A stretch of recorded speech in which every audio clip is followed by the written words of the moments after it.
Ce roman, c'est un peu comme un grand soleil dans notre ciel de janvier. On part au pays des manguiers, du karité et des baobabs. On part dans ce pays où rivalisent les accents colorés des langues et des dialectes. La langue française tout d'abord, bientôt chahutée par le soninké, le peu, le songé, le dogon, le wolof et aussi le bambara. Nous partons au Mali, à Bamako, où nous attend le jeune narrateur, Ahmet, un écolier qui n'aime pas l'école, qui sèche les cours car lui, ce qu'il aime par-dessus tout, c'est lire des romans en français, jouer aux billes et manger des beignets. Et puis il n'aime pas du tout non plus qu'on lui rappelle que son père est un immigré parti en France, alors les bagarres ne sont jamais très loin et avec cette insolence exprimée en français parce que Ahmet, il sait bien que sa maîtrise du français écrase un peu tout sur son passage et plus sûrement ses petits adversaires.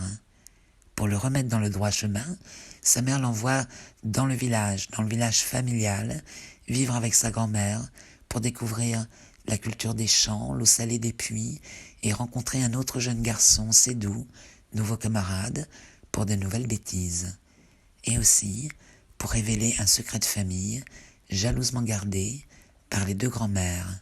Ça, c'est pour le pitch, parce que ce qui l'emporte et ce qui importe dans ce roman, c'est la joyeuse fulgurance du style et de la langue qui d'emblée inscrit ce roman dans la grande tradition de la littérature orale africaine.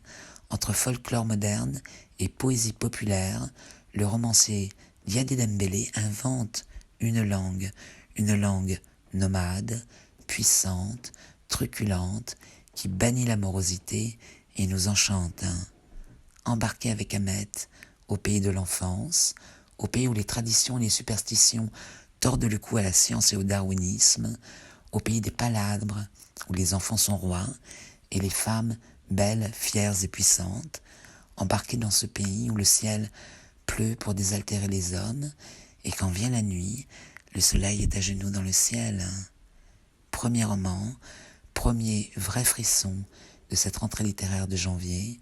Ce livre est un bijou, c'est tendre et jubilatoire, et son auteur, une grande et belle promesse.